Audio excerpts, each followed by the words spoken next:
a little bit of a break here. We tend to get, the mornings tend to get full, and then we make it up by the end. We had scheduled 45 minutes for this group of 3 agencies in what I have effectively lumped together as land and animal issues. 2 of the agencies have supplemental request, extension, and the conservation district. And so maybe it would be good to let the Humane Society kind of go first and talk a little bit about how things are going there, and then if we end up talking more about the supplemental requests with the other 2 agencies, we haven't short shifted the Humane Society. So I don't know if Shannon or Katie wants to just give us a brief update and kind of issues and concerns, etc. Okay. Hi, everybody. So my name's Shannon Wells. I'm the Executive Director of the Lawrence Humane Society, and I am new in my role, which is one of the reasons I brought Katie today. She is our Animal Welfare Counsel, and she worked closely with past executive directors. So if there are questions that you guys have, I may tag her in. The budgeting process is also new to me. So please, if there's something you want to know and I haven't said it, just let me know. So as far as how things are going for us, it's been pretty status quo as far as I know. Obviously we're dealing with the COVID world, but we're still able to take in all the animals that need to come in from Douglas County. When I looked at our numbers today, we are kind of trending where we normally do in terms of serving the animals of Douglas County. We've taken in 115 animals so far for the year, which kind of puts us pretty consistent with where we were last year. And even though we're not open to the public for adoptions, we're still able to provide all of our usual services, apart from a brief period of time where we had to stop doing public spay-neuter surgeries. But we haven't turned any animals away, and we're continuing to find homes for them in all the sort of usual ways. And like I said, trending with the normal numbers that we're sort of used to.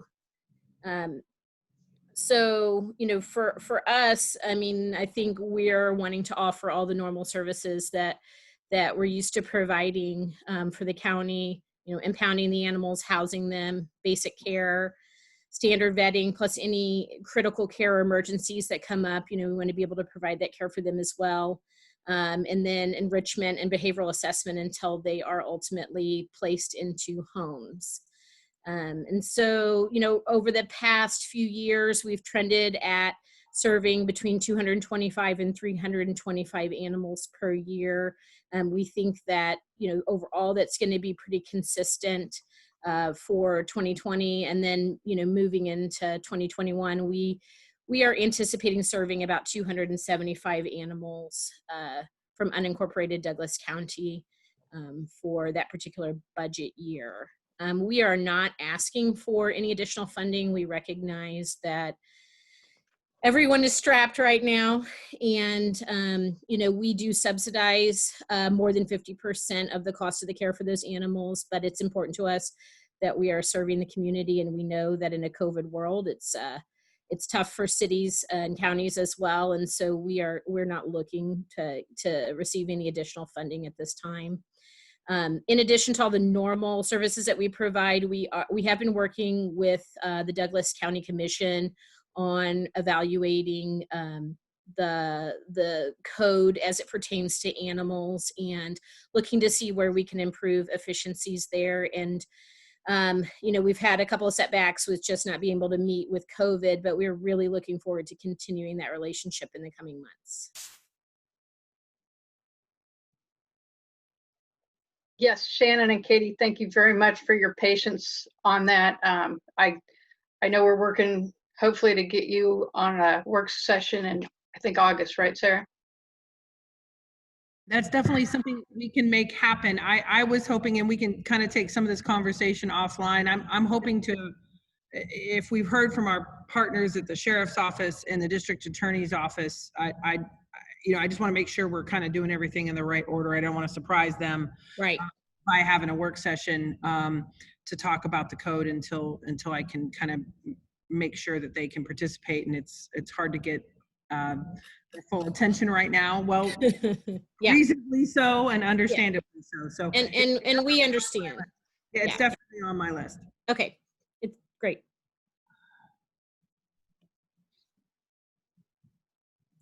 Does anybody have any questions for the Humane Society?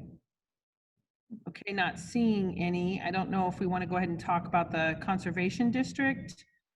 And Randy, if you could kind of give us an update as to how things are going, and perhaps then kind of transition into your supplemental request. Thank you. Be happy to. I kind of like to say we're operating as business unusual here. I wish I could say it was business as usual, but it's not.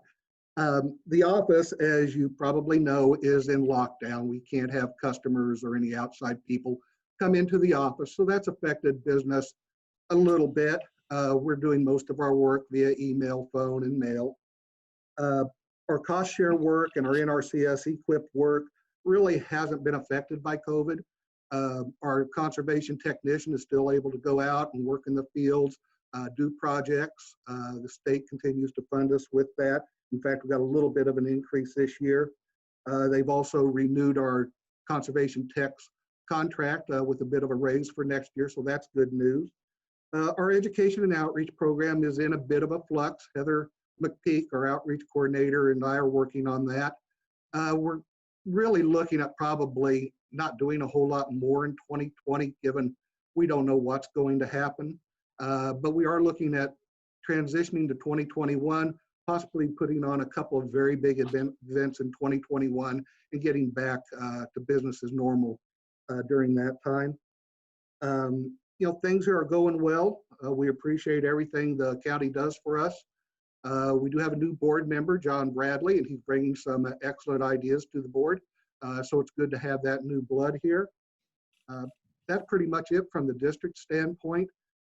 With regard to our supplemental request, Sarah, I really took to heart our meeting when we met earlier this year, and you had mentioned possibly engaging KU or other entities for this work. So I think we could probably withdraw that supplemental request and let us see if we can't do some partnering with some agencies that aren't going to cost us any money. So I'd kind of like to take that off the table if you don't mind. I'm always willing to take supplemental off of it. So I appreciate that, Randy. I appreciate your that is, oftentimes with these processes, we find that we just have to kind of keep working at it, and learning more, massaging, talking to folks, figuring out what the best response is. So I really appreciate that. Thank you. Yep. I just think there's an excellent opportunity there with KU, and if not KU, even K-State, and let see what we can do and reach out to them and kind of take advantage of this downtime when we're not doing a lot of events and do some talking with some people and developing some more partnerships. And I'd like to add on that. Thanks, Randy, so much, because I think it's important for us to dig down and try to find those research and kind of data capacity. Use some of the resources that are already around us. Folks who would be happy and excited to join in the effort to have more measurable impact and find ways to back up what we're doing with evidence and science and hopefully expand the conservation district's impact across the county, because it's just such important work. I would say, if I understand it right, there is a new agronomist, K-State trained agronomist at Franklin County, housed at Franklin County, but as I understand it, her charter or her charge in that position is to be available to other counties, and I think Douglas County is in that list. She seems really great. She's young and smart and knowledgeable about regenerative health. So I'm wondering how if we're able to enlist her services too. Yeah, we actually already have. She Right. spoke at one of our events, and then Right. we do have one soil health event this August. It's going to be held outside. It's in cooperation with the Upper Wakarusa Watershed and Rebecca Stedman Oh, there. good. And we're working with Caitlin as well. And then Jordan Olson on our board is part of this as well. And they're doing cover crop testing, basically some field tests to see about cover crop overseeding. There's these huge new seeders out there that are supposed to work on corn and crops that are already grown and up. These are like huge grasshoppers that go over the field, drop the seed through the already growing other crop. So this is our August 11th soil health event. It's tentatively scheduled. We're hoping it's going to go if things stay fairly normal. And Caitlin's part of that. So yeah, we use her. Okay, that's really good to hear. Thank you so much. And I'm excited to hear about that event. That's exactly the kind of stuff we need to be Good. really digging down and doing. And hopefully that's well publicized, so as many people It will can be. do it. Great. Yeah, Thank you. we're gonna start using some of our money to actually run newspaper ads and things. I know a lot of people out there say newspaper ads don't work, but we post on Facebook, we post on our website. It only goes so far, and the Lawrence Journal World does have a readership, and we do seem to get responses from it. So we'll probably be using money to run ads for these type of events and hopefully get more. Thank you. Mhm. So with that, I know Marlon has some guests that have some time constraints. So Marlon, we can turn it over to you. Thank you, Sarah. First, I just want to say thank you to all of you for your willingness to have this meeting online. I know that there's nothing as pleasurable as multiple days on end of marathon Zoom meetings, so I appreciate your willingness to participate in that. It's very meaningful to us. So I just have a handful of statements that I want to share with you. First, I just want to share with you, I guess, a couple of notes. First, our board chair, Mary Lochnaskar, is on here, and then one of the members of our budget committee, Peter Wren, is also on the call. Another budget committee member, Karen Willey, had planned to join. I'm not sure if she's going to be able to, but we may keep an eye on the attendee list just to make sure that if she does show up in there, that she gets promoted over here. So I'm gonna maybe have about 4 or 5 minutes of things to say, and then if they want to add anything to that, and then of course they may feel compelled to answer any questions that you all may have as well. So just as a reminder, our mission at K-State Research and Extension across the state, but certainly here in Douglas County, we're dedicated to a safe and sustainable competitive food and fiber system, also to strong and healthy communities, families, and youth. And we do that through integrated research, analysis, and education.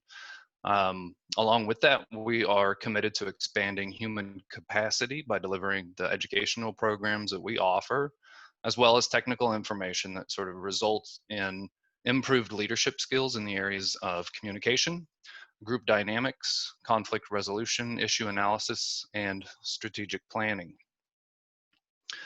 All of that is aimed at enhancing the economic viability and the quality of life of the residents and communities of Douglas County.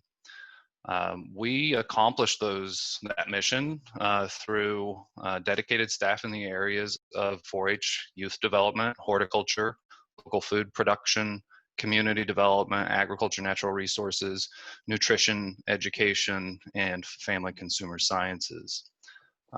All of those staff that are in those programming areas, along with our support staff, account for 11.41 full-time equivalents. And that's a staff capacity that we have had since 2018, which is a 0.3 increase, a 0.3 FTE increase from 2017. So just a little bit of information that's in the budget request. We're requesting, our base of $510,874. That's consistent with appropriations that we've received from you since 2015 and is the same appropriation which we received from you in 2007. The interim years between 7 and 15, there was a $50,000 reduction. We do recognize and appreciate that there's a separate line item in the Commission's budget that covers the health insurance premiums for our more than half-time Extension Council employees. We have 4 of those. So yes, while the base appropriation, that 510 number, has been steady, the cash contributions that you make to our operation has increased because of the premium increases, as well as the inclusion of an additional staff when that 0.3 FTE increase occurred in 2018. But that's not all, the whole picture. So along with the local appropriation, we also rely on contributions from Kansas State University, and those come both as cash as well as in kind or other supports that they provide. Those total contributions for last year were $214,213.68, and it's budgeted to increase to $283,633 this year. In addition to that, we've also committed to increasing our revenue generation to assist in the funding of our operation. So that's not just covering the cost of the programs that we do, but also ensuring that we have funds that we can contribute to the bottom line of our operation. As a result of seeing the closed books of 2019 in February of 2020, our board moved to $25,000 from our Education Services Fund over to our unobligated balance to fulfill the commitment that they made to ensuring that revenue generation went into funding of the operation. So as we discussed last year, these contributions have all sort of become to fall short of the fully funding our operation over the course of the last couple of years. Our board has an interest in rewarding its staff with competitive compensation, along with increasing employer-related expenses. So they've actually been increasingly using their operating reserve to balance our budget. So in 2019, they used about $33,000 from their operating reserve, which was considerably less than what was expected due to a vacancy that allowed for some salary savings. This year, that expectation is to draw down about $57,000 of our operating reserve in order to balance the budget. And we don't know that that's going to change through the course of the calendar year. So our hope is to see our supplemental budget request of $50,000 funded so that we'll have greater flexibility in being able to reward our staff through cost of living and merit-based adjustments. Sarah and I, along with the budget committee, did have a discussion about whether or not those sorts of adjustments would be made at the county in 2020. And the point that we made at that point was, if that's not something that the county is going to be doing, then I'm sure that our board would probably take that into consideration, serious consideration, as they consider salary adjustments for 2021. To that end, Marlon, we do not have salary increases planned for the 21 budget. Okay, thank you. Good to know. Another important note for you is that we have heard from Kansas State University. They've sort of been prepping us over the course of the last couple of weeks that we may very well see a furlough. This is a furlough that would only affect the county extension agents. As some of you may know, extension agents are employed by the Kansas State University. They're state of Kansas employees. And so there's 5 people in our office that would potentially be affected by such a furlough. There's a handful of scenarios that our board is going to have to consider if that does come down.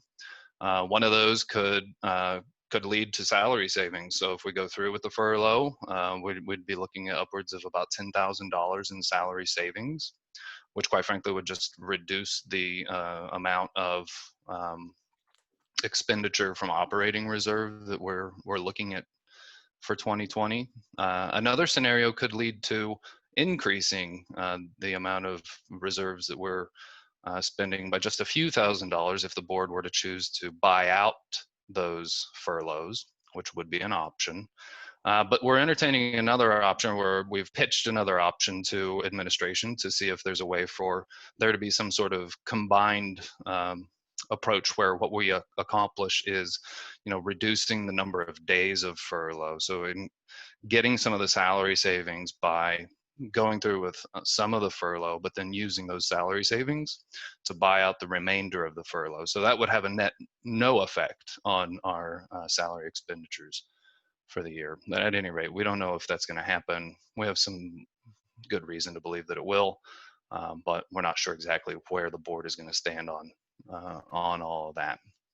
Programmatically, I'd say we're as strong as ever. I'm sure you've seen the efforts of our staff through this pandemic, through the community-sourced efforts of the emergency service functions that we've been a part of within the Emergency Operations Center, or our increased efforts to connect our vulnerable populations to the resources that they needed to get through the pandemic, namely food. The online education that we've been providing for people who've been looking to reconnect with nature through gardening or food production, or through the tireless efforts to ensure that our youth in our 4-H programs have a safe and meaningful opportunity to showcase their projects at the Douglas County Fair this summer. So we continue to demonstrate leadership in this community, as well as for our profession. Our staff are represented on governmental and non-governmental boards and coalitions across the community.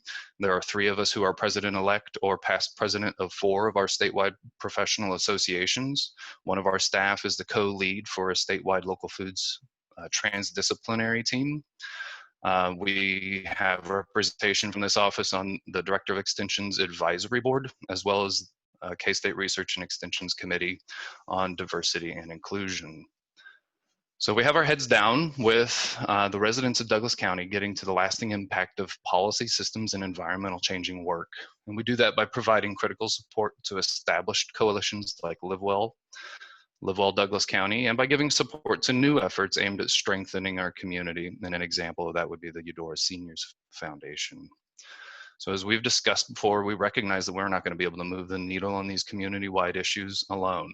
Our commitment to convening conversations that require further attention and amplification to realize those changes, we feel is strengthened by our long-standing reputation as hardworking collaborators, unbiased facilitators, informed consultants, and reliable conveners.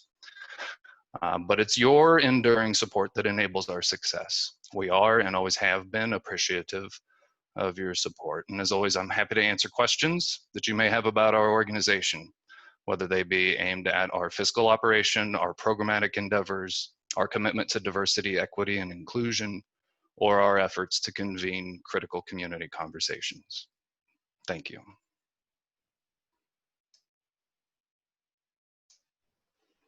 Marlon, I have a question right out of the gate. Thanks for sharing all that. And I think you went over this, but I just didn't understand it. I'm looking at the budget and I see that you have non-appropriated funds and you're up 100 grand there, and then down in your expenses, I'm seeing non-appropriated funds and you're up 100,000. Can you just talk about where that 100,000 came from, how it's there, why it's there, what I'm not understanding? Sure, absolutely. What Commissioner Kelly is referring to is the comparison of our 2020 current estimates versus our 2021 budget, both revenues and expenditures in our non-appropriated transactions. 2 things have sort of come into play there. One is, and Sarah and I have had a conversation about this. We started collecting for 4-H camp the registrations for numerous counties. So normally we would, in our non-appropriated fund account, that's where we take in funds to sort of use as flow through. So we would have 4-Hers register with us, pay those fees, and then we would write one check to the camping facility for our week out there at Rock Springs. We don't any longer do that just for Douglas County. We do that for 6 counties. And so in 2019, that dollar figure was $83,000, I believe, as opposed to the 19 to 20,000 we were used to. So that's one thing that has increased sort of the flow, the cash that flows through the Extension Council here in Douglas County. And then one of the other things that we've sort of taken on is providing that backbone support to Live Well Douglas County. And so there have been some transactions that we've seen there, and we see certainly the potential for an uptick in the securing of grants for that community coalition. And so we wanted to make sure that we put that in there.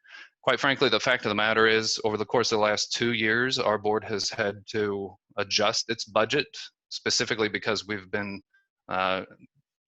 receiving and expending more money in the non-appropriated category than we anticipated during the budgeting process. And so the increase here is to account for actual things that we're expecting, although 4-H camp may be questionable, certainly this year, but next year too, so that the board doesn't have to revisit that. So it's just spending authority for non-appropriated flow-through dollars. Does that answer your question? Yeah, it's just flow through money is what you're telling me. You're collecting here and passing it right back out. It's just going through Douglas County Extension is what you're telling me, right? That's correct, yes. And then go ahead. Well, I thought from our conversation though, Marlon, if you said that you're receiving more revenues to help fund operations, I mean, 4-H camp is not $100,000, is it? Last year it was $80,000 because it's not just for Douglas County. You're on I'm mute. sorry, you're muted. The other 20 would be the money that you're raising that's going to help support operations?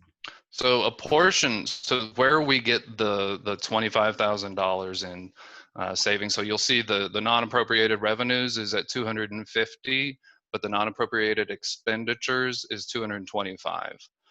That shouldn't be read as we're going to go get $25,000 fully just to fund our operation, but instead, as we get, say, like the $10,000 Live Well grant for the Live Well Coalition that we received, a portion of that will come back into our operating coffers, so to speak. And so through those transactions, as I mentioned, both in the narrative as well as in my comments earlier, what we're attempting to do is not just cover the cost of the things that we need to do, but also increase that so that we can capture some of those dollars to fund our operation.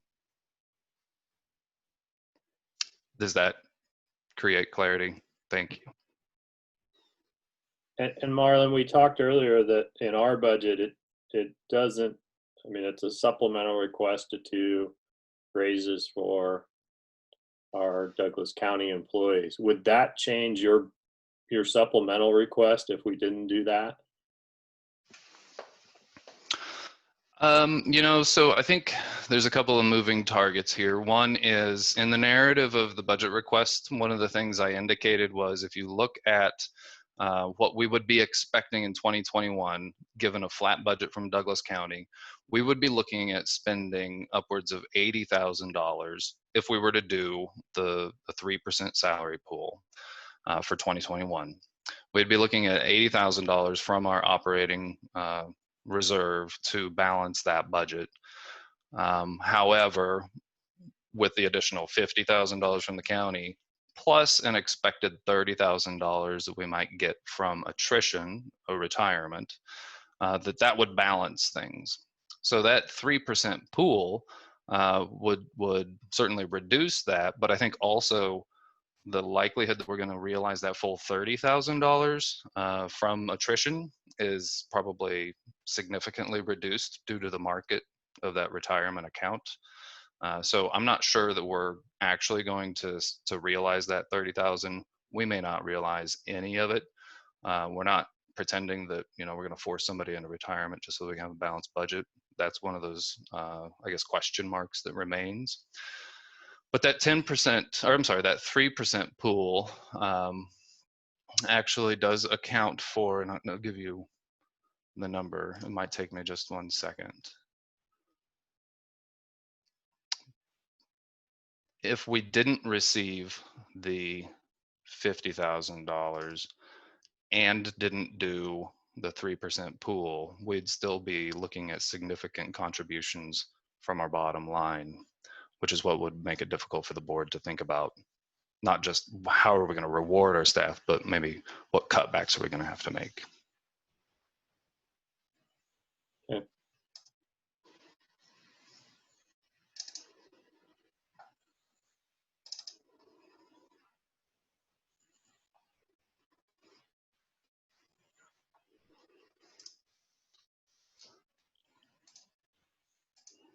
Any other questions for Marlon?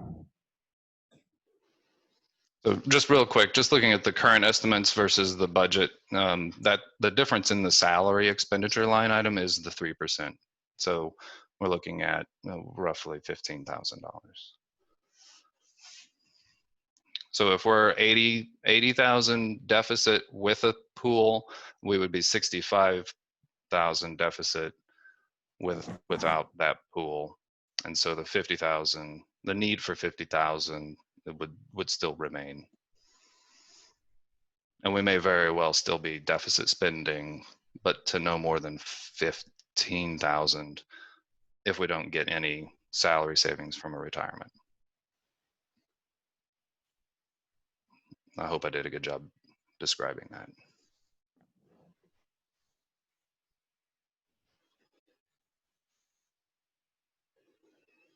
Well, if we don't have any questions, I have one quick question. Marlon, just out of curiosity, surrounding counties or counties of similar or top 5 counties, how many full-time employees do they have?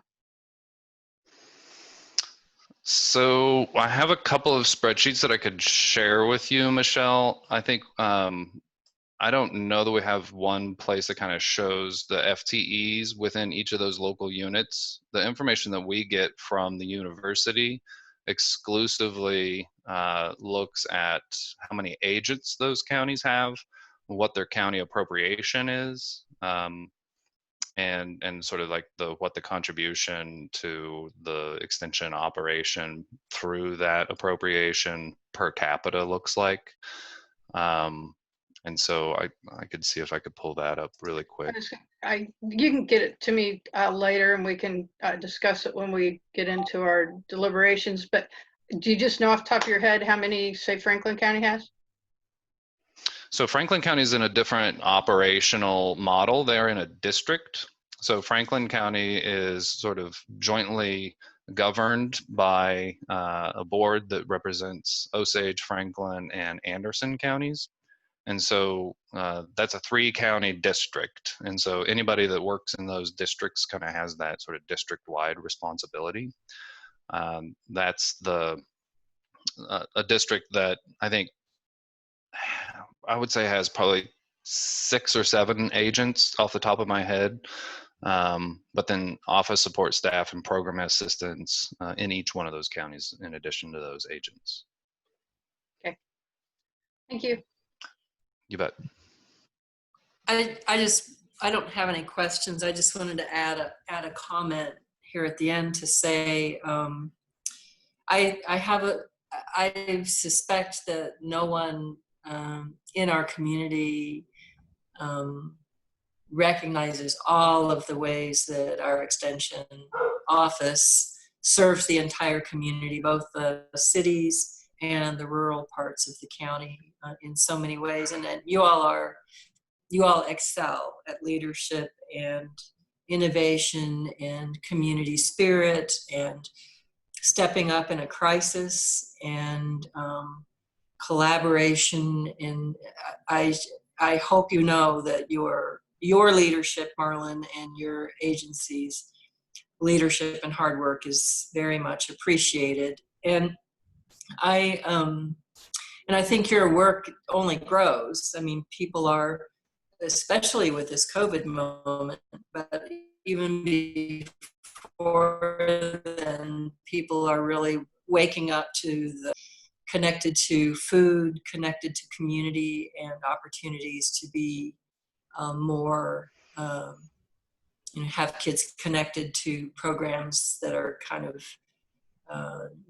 different than what they're getting in school. And so I want to make sure you go away knowing that that you and your board are incredibly valued. And I think a real special value you bring right now is that collaborative spirit, because I would see, as I see Randy in that box and you in your box, the importance of more and more and more collaboration between your organizations, because you are about soil, you are about food, you have an agricultural extension agent helping farmers and ranchers, and a horticulture agent helping. I mean, you have so many resources, and Randy is in need of those resources and has so much to offer you. Your teamwork in that could be is present, but could be so much stronger, and I think would be such a benefit to the whole county for, not just now, but future generations. So I want to commend you, Marlon, for your collaborative spirit, and Randy for your ability to kind of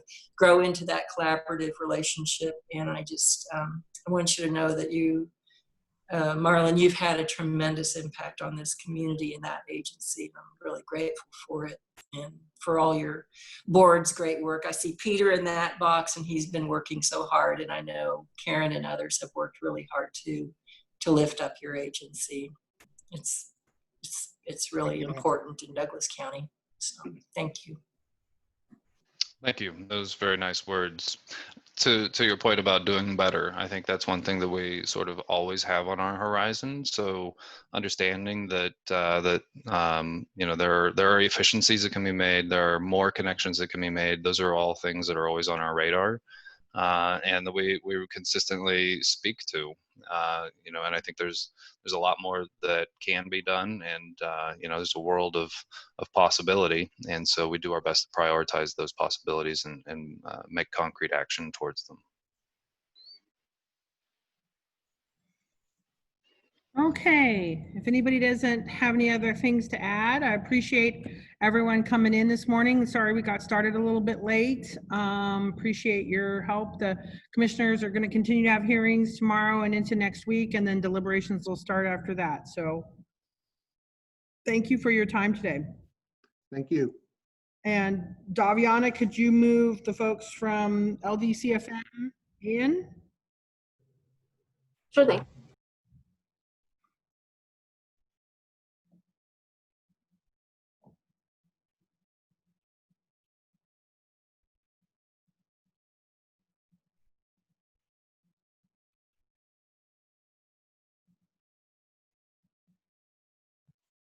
All right.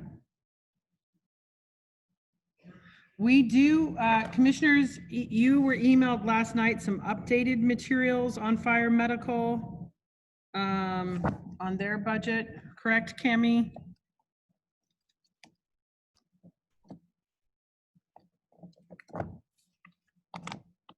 Cami, can you make sure I'm right? You're muted if you're trying to talk.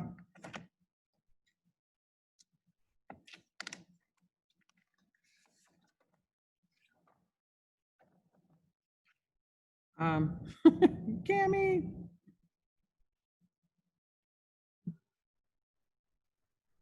Cami, did they get updated LDCFM materials? The commission? Yes. Yes. Okay. So those are not in your book. You would have gotten that email last night. Yeah, you got the email last night. It was one of the 4 attachments that came.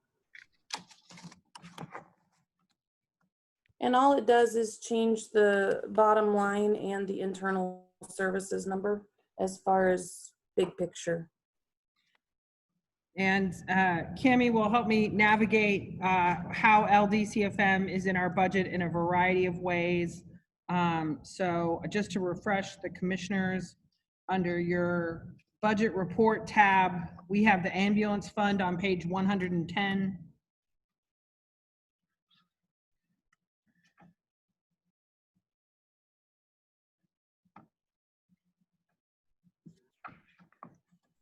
And I want to just start off that because of statutory limitations on how many mills the ambulance fund can levy, which is 3 mills, just remind commissioners that we made that change last year to keep that ad valorem tax at 3 mills in the ambulance fund, but then we had to, because that 3 mills plus the ambulance fees is not enough to support the expenses associated with the ambulance service. We have a transfer from general fund that we will have to do every year to keep it kind of where we are. That is on page 110. I'm talking about line 49210. At the bottom of the page. Yep. And that, because I want to point this out to you, because that transfer for 21 is exceptionally larger than it was the year before. And that is because we did not receive 4 payments from the city of Lawrence for ambulance fees in 2019.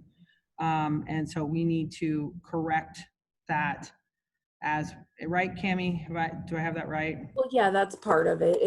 Because that number depends on balancing the fund.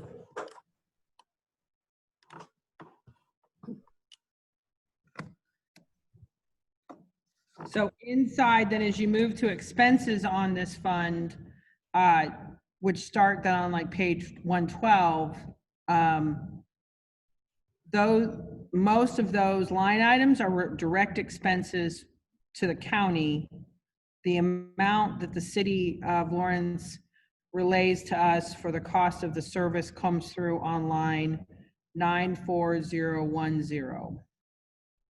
And then right below that, you see the Eudora expansion on line 94011.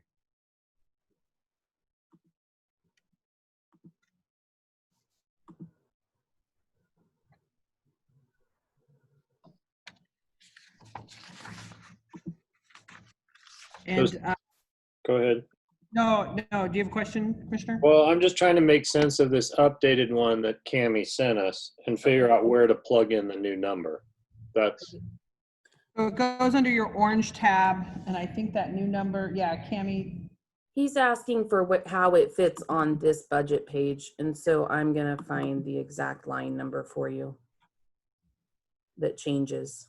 I think it's 94010. Yeah, but I want to find so instead of, no, that doesn't work. It's not apples to apples, Patrick, I'm sorry. okay. Well, just tell me where to apple it. I'm just trying to figure out how I need to make an adjustment to my budget book. Okay, so yeah, so this page that you were given changes your page, like Sarah said, in the orange section under trends and analysis, the ambulance detail line by line, page 1. Okay. So it will be an exact matchup of that, except the numbers are different. Okay. But Cammie, so I guess, can you kind of give us a highlight as to how this change updates what we have in the proposed budget? That's what I thought he was originally asking. Well, yeah, that's my next question. I just wanted to make sure I was getting it right. So that does change quite a bit. If you look at the bright yellow highlighted number on this page that we gave you for 94010, they now have it at 5,581,572, which does change that EMS line from the 6,335,000. Do you see that? Yeah. That is a direct correlation of that line. Wait, you're going faster than I'm able to flip through my giant folder here. So, because I was on trends and analysis, and then you're like, I'm back sorry. to it's okay. This So- page exactly matches page 1 in trends and analysis. Yep, I got that here. I got that tapped with my finger. So I just need to take this out and put that in, right? Right. So when you ask how does this page relate to the budget request page 113, where Sarah showed you the amount that we pay to the city of Lawrence on line number 94010, Yeah. it does change that 6,335,000 number. Yep. To this 5,581,572 number. Now I need to go through and make sure that this does actually work that well. Okay. But that is what it's supposed to do, Got it. Thank you. which would then change the amount that we transfer from general, because that relates to balancing the fund. Does that make sense, Sarah? Yes, thank you. That's what sorry, my brain was working faster. That's what I was thinking, was that, so roughly, commissioners, this new number is approximately, for $700,000 less. Yeah. So Remember that they can speak on this, but the original budget request we got included all 10 positions with everything built in, and the city was still determining what changes were going to be approved. And we knew that this was not final when we put this together. We just took the number they had, knowing there would be a change and that we were still waiting for the city to finalize what they were doing.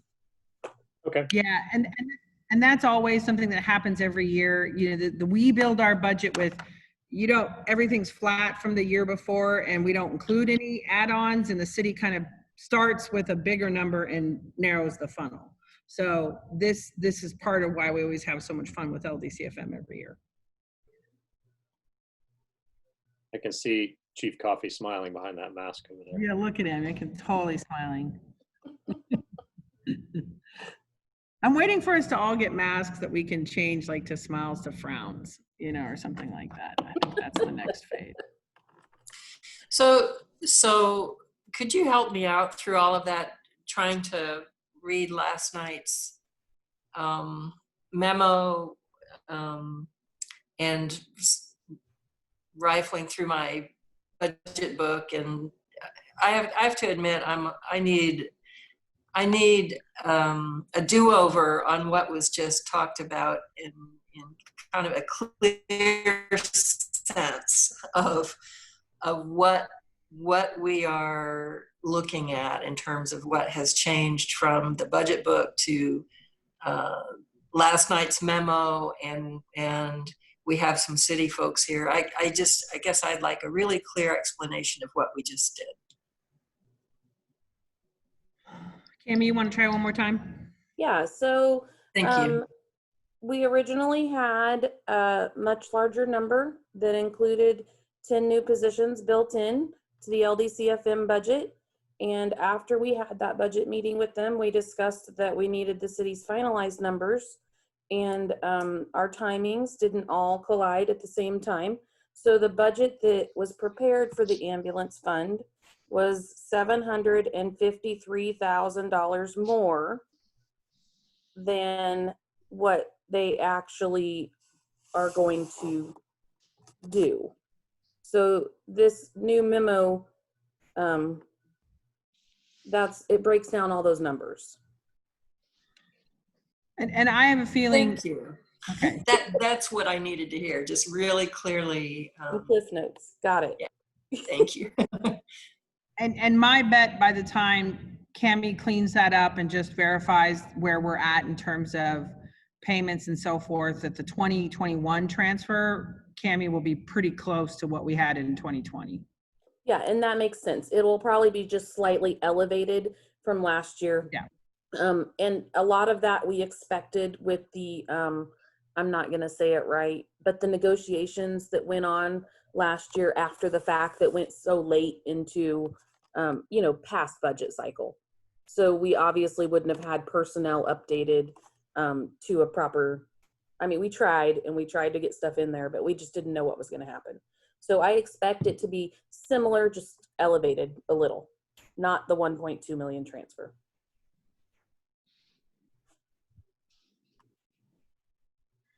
Which does put us in really good shape to have a conversation if I think we should continue to talk about operating, and I'd love to get kind of an update from Chief as to what this budget represents for them. But it does position us well to talk about their CIP, which was a portable radio request, which we show on your supplemental request list as not funded currently, but I think particularly too, as I indicated to commissioners, we may have some one-time dollars and CIP dollars that could be used to fund that. And my understanding is the portable radios are included in the city manager's proposed budget for 21. Is that correct, Danielle?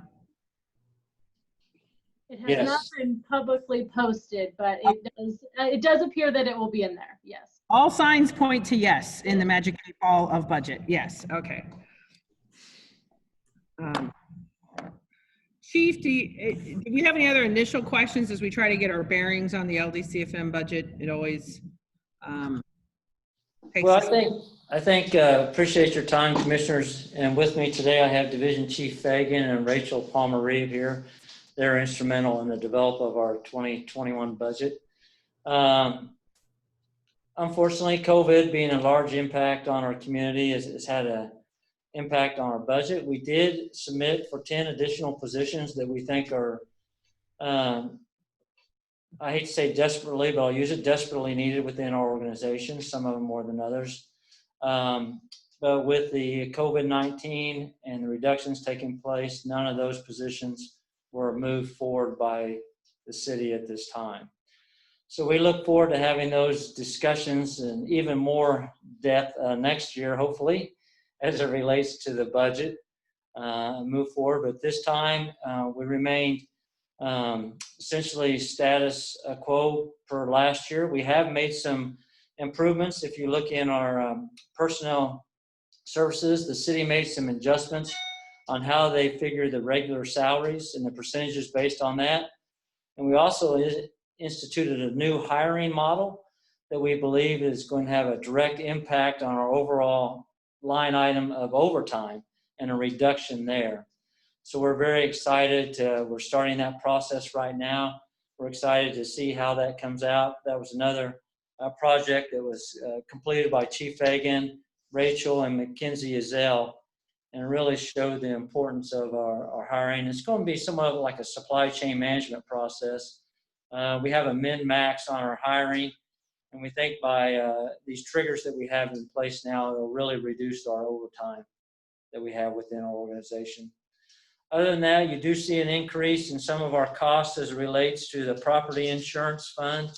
There was an increase there, as we know, with the, unfortunately, I think you could call us disaster city or disaster county now. Everything we've had the last couple of years, property insurance has gone up, and there's a cost associated with that.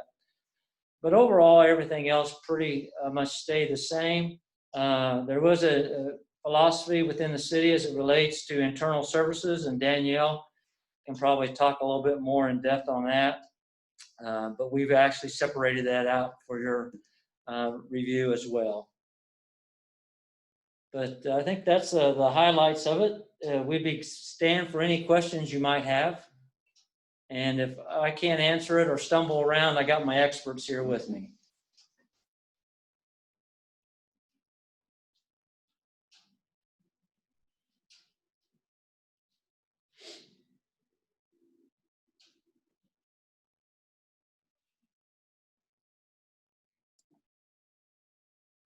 We lost Sarah there for a minute. Not quite sure what happened there. I don't know that I have any questions. Commissioners, do you have questions about this? I don't have any questions. I will put it in your minds again, in our capital improvement that we've submitted for the city. We had a couple items on there, and they were on there last year, and they remain on there this year. They were not selected to be funded, but I will keep it in your mind that we're looking at expansion as it relates to moving to our next station. We're doing a station location study currently that's involved our city GIS as well as planning and development services, and looking at the data in our call. But what we're seeing is a lengthening of our call response time to our what we call our level 1 calls, which are cardiacs as well as our structure fires. And so we'll continue to look at that, but I just want to put that on your radar. We're continuing to look at that. Hopefully by the end of this year, we'll have some additional data as it relates to station location. I have a general idea that, and I think you as well, that probably we're looking at some point something in the northwest part of the city. And the way things are going, I wouldn't be surprised if someday we have something move further south within the city. But right now, we're working on that information. And when we get that completed and have an idea, we'll be getting that recommendation and getting that information to share with you and the city commission as well. Thanks, Sean.